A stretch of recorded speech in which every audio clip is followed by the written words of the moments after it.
The cow enters the box of her own free will. She is then identified by the collar around her neck, which then distributes her proportion of feed for that milking period.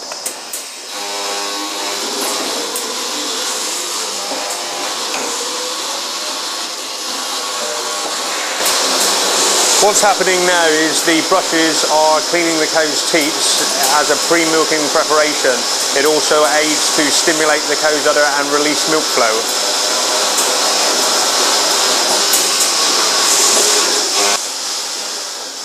Once that's happened, the arm then attaches the teat cups individually, starting with the slowest milking quarter first. The robot uses a laser system to locate each cow's teat prior to installing each individual teat cup. Milk flow is then detected and the brushes are disinfected prior to the next cow entering the box. After each quarter has detected low milk flow, it will then remove individual teat cups until all four have been removed. Each teat is then individually sprayed before the cow is then left the box.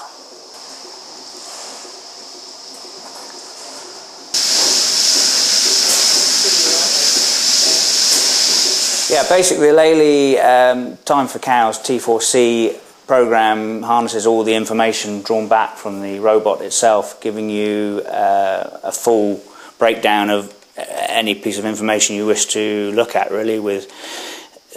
You can choose from a number of information and reports as they have here. You've got milk speed, refusals per visit, number of visits, total milk production, cows and days positions, failures, box times, rumination, milk separation, and that's just to name but a few that they have here set up.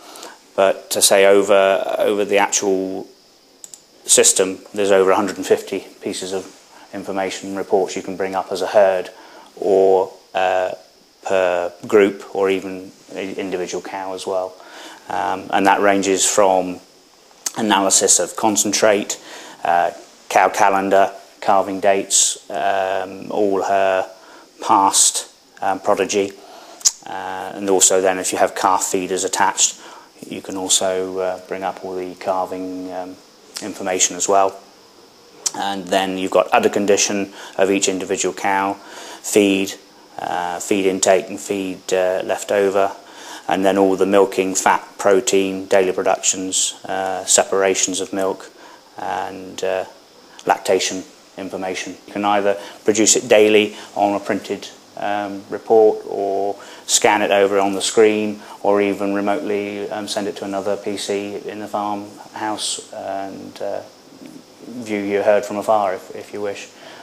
Okay. The recognition for the whole system is done by responder that we attach to a collar on the cow's neck. Now this gives you obviously individual cow identification, rumination, and also activity. So we know exactly how often the cow is moving and when she's ruminating. So when she comes to the milking robot, she's recognised. Also then the system tells the robot how much feed to give her, obviously what her last milkings were, so it's got a good history of all her times of milking, milk quantity. So if anything unusual happens in the milking this time, it will then be flagged up straight away to the farmer via a PDA or his mobile phone. And obviously the most important piece of information is cow too late for milking, which is a report that can again be either seen on the screen down on the computer of the robot up here, or also it can be sent to a PDA so that the customer can actually note when cows are too late and need to be collected, because will always be in every herd a certain amount of cows that are just lazier than others, and they need to be actually brought from the cubicle shed to the robot. The system is pretty much feed led, but some cows, like all walks of life of animals, are inherently sometimes a bit lazy. So there are on average about 5 to 6% of cows that need to be got by the farmer and manually sort of brought to the robot, if you like. The robot you see in action here is Lely's Juno feed pusher. It's a 575 kilogram battery operated vehicle which pushes the food back towards the fence using a built-in ultrasonic sensor to say a predetermined distance from the fence.